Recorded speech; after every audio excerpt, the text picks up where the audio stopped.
Hey guys, it's Rush. Today I'm going to be reviewing the AMX 30B.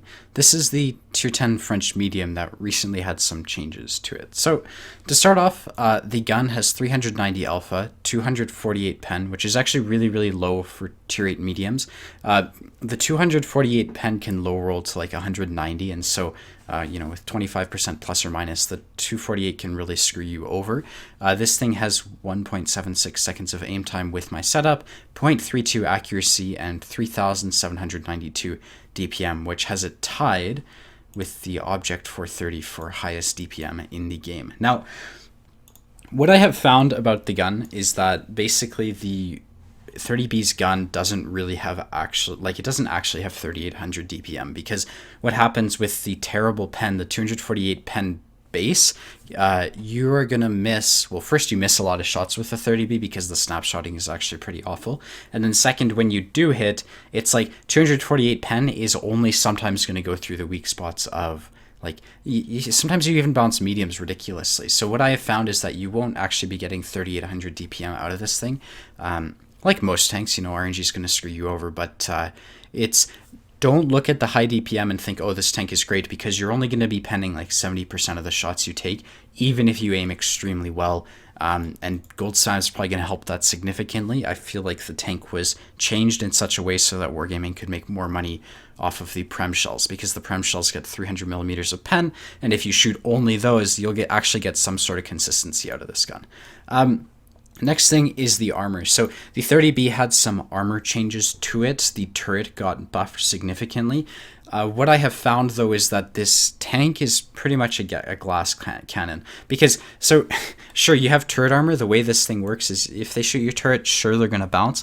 But there's kind of a large commander's hatch right here that takes skill to miss.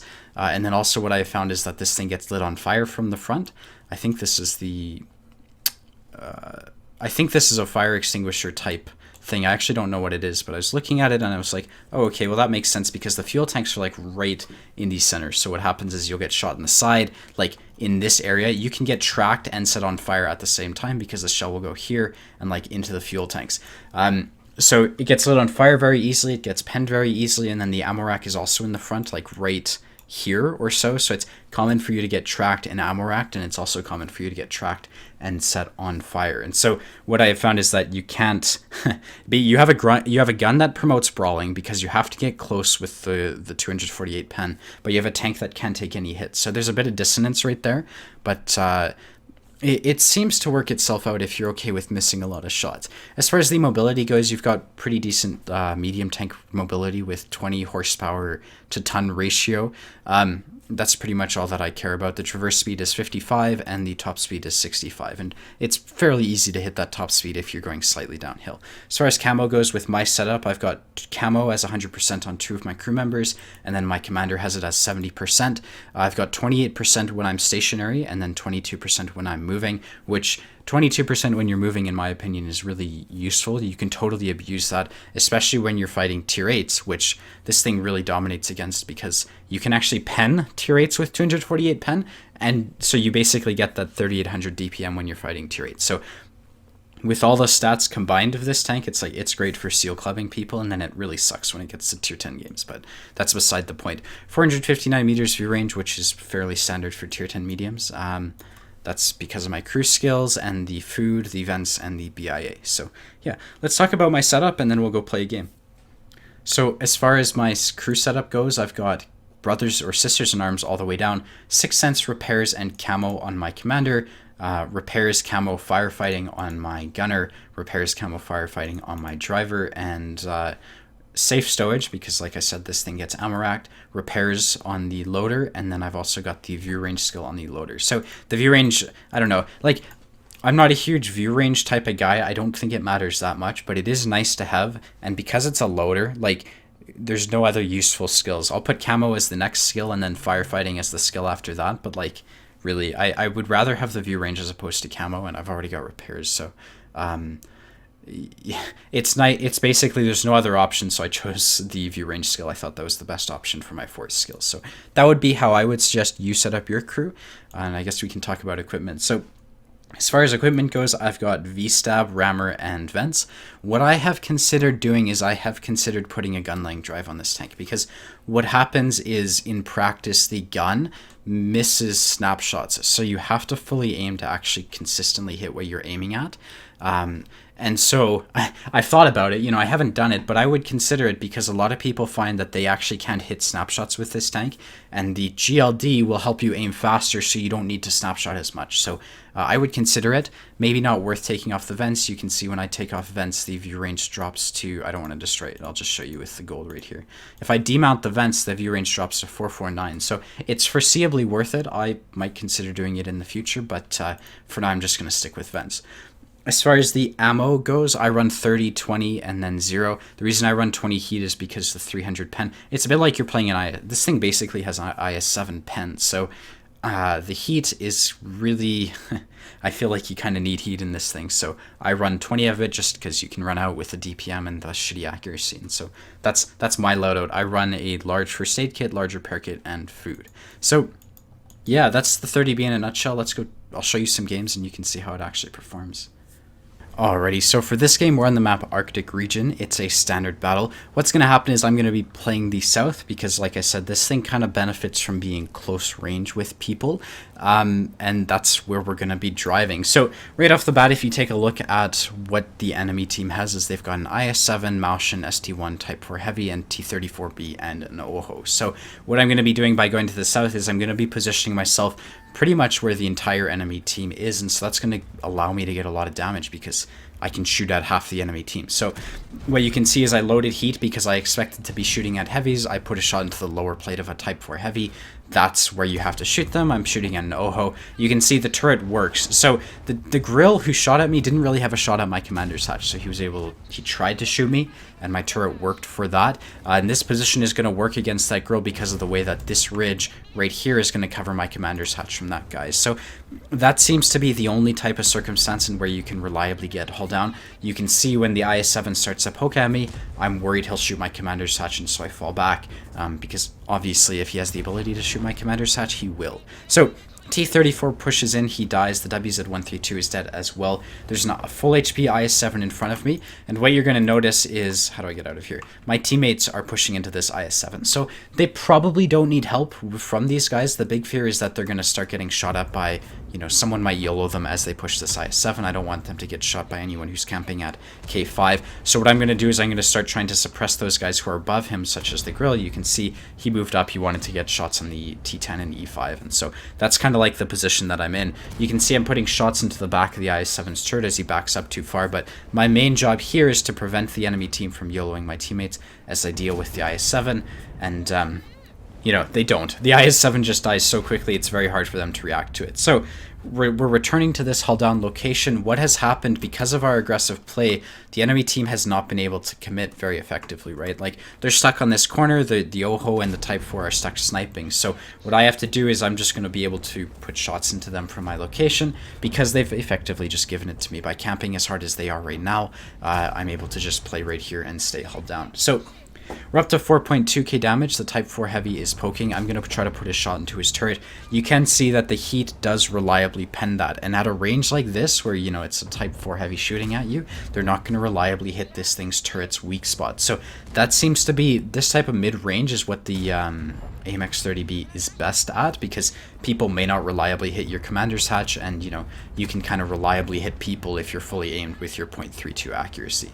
So we pick up our third kill. We're up to 5,500 damage. I'm going to push into the Maushin. I get the kill on that guy, and right now we've sort of won the game. What's happening on the map is we are pushing through the north, but for me, I just kind of want more damage and more kills. So what I'm going to do is I'm going to push into the grill. I've got heat loaded. I'm going to put a shot into his track, because you can still see the heat will pen the track on the grill, and then I'm going to finish him off right up here.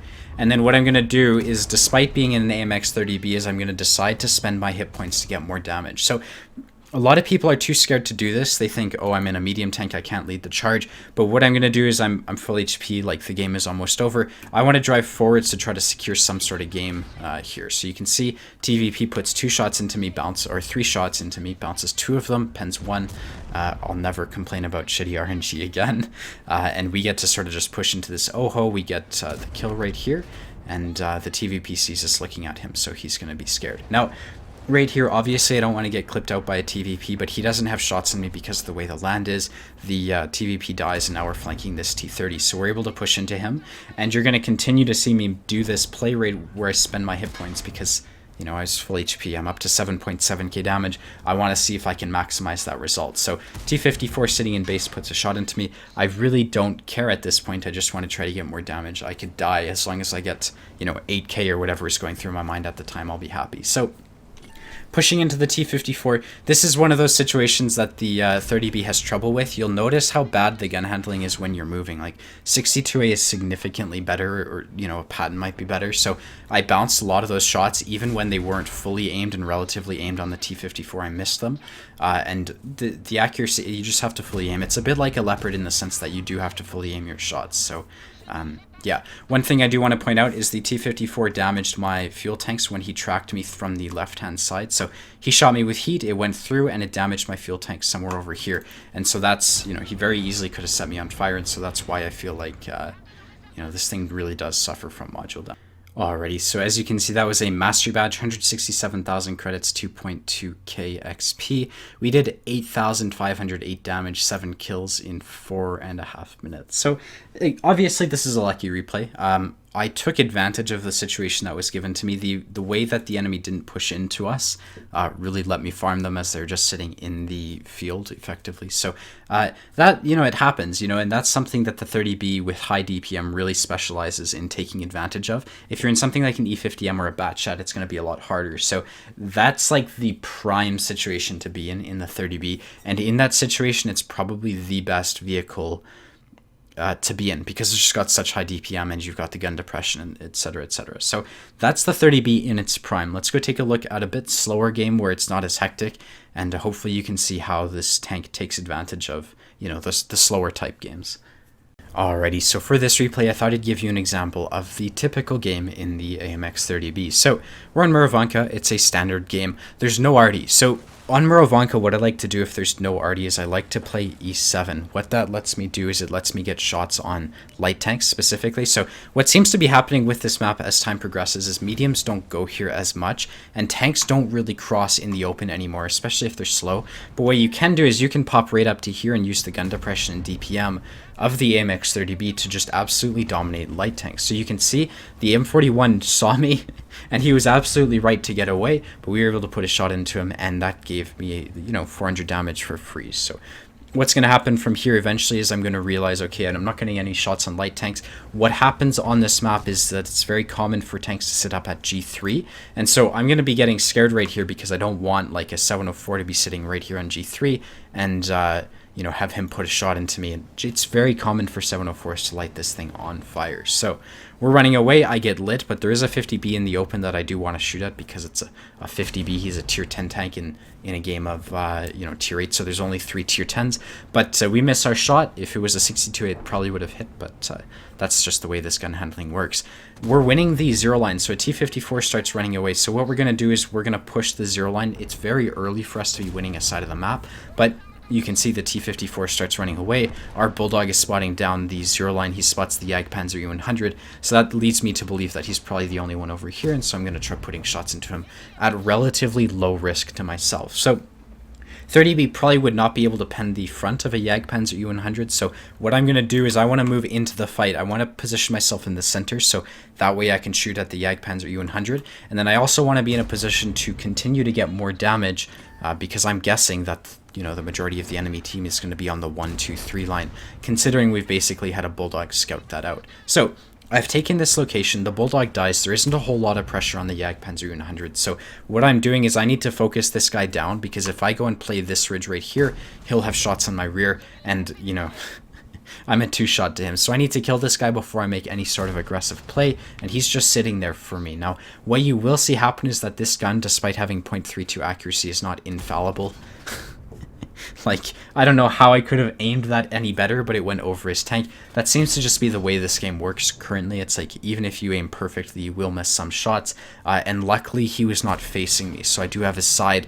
And even if shells don't go exactly where I'm aiming them, I can, relatively easily pen the side of a Jagdpanzer 100. So might as well fast forward this. You can see I was just blind firing at him. I did hit one blind shot, so I'm going to put a second one into him right there. Get the kill. What's going to happen here is they have a 704 and a lot of HP still sitting in this one corner of the map. So what I have found is when you're in a situation like this, when you're pushing into enemies like this and it looks like an easy win, is that it's very easy to throw the game, because what will happen is I can push into them, I might die, and there's no support. Like, a lot of people will complain about support when they're making this type of play, but if you look at where the teammates are, it's like they are not in positions to shoot at this 50B. That's why this 50B is still alive, and he's able to actually back off, you know, as we're trying to push into him. It's no one's ready to shoot. So I have to time this really, really carefully, because mediums lose all their hit points very easily, and I don't want to get like YOLO'd by a Patton and a 50B.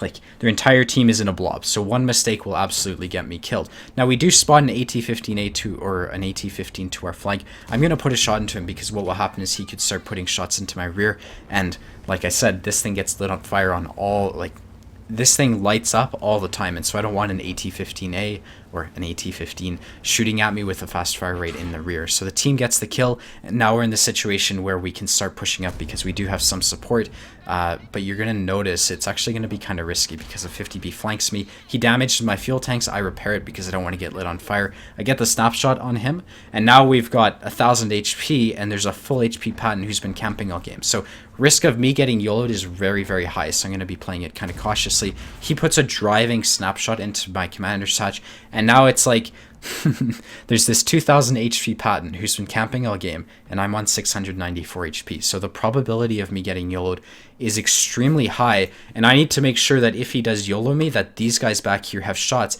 and you'll notice they don't really. There's a house in the way, and they're probably not going to shoot it down. So what I'm going to do is I'm going to drive towards my teammates, because I don't want this guy to YOLO me and kill me. So you can see he's making the play as if he's about to YOLO me. I put a shot into him on the move. He shoots a heat shell and misses it, and now I'm in this situation where, okay, if he YOLOs me, it's not going to be great, but at least I have support who, you know, if he pushes me while I'm here, it's going to be way safer. So we're now in a position where we do have support, probably not going to get YOLO'd, and I'm able to fully aim a shot on that VK, put a shot into him, he misses, and now there's just this Patton left. So we're up to 5,300 damage. I'm worried that, like, I didn't know where the Patton was. You can see he's finally YOLO'd me. He probably should have done it a lot sooner if he was going to try to make that play. Unfortunately for him, I do have support.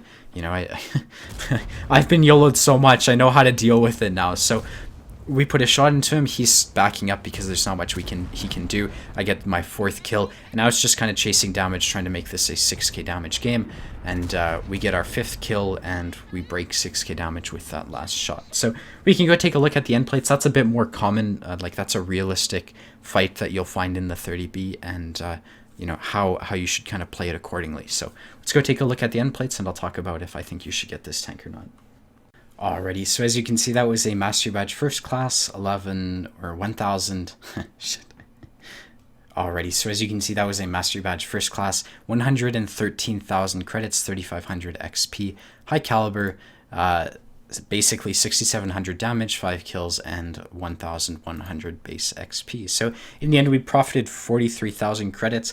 In regards to the question of whether or not you should get this tank, I think it's okay. I would suggest it to players who have a huge credit base, because what I have found is that it requires a ton of heat spam to actually be effective. So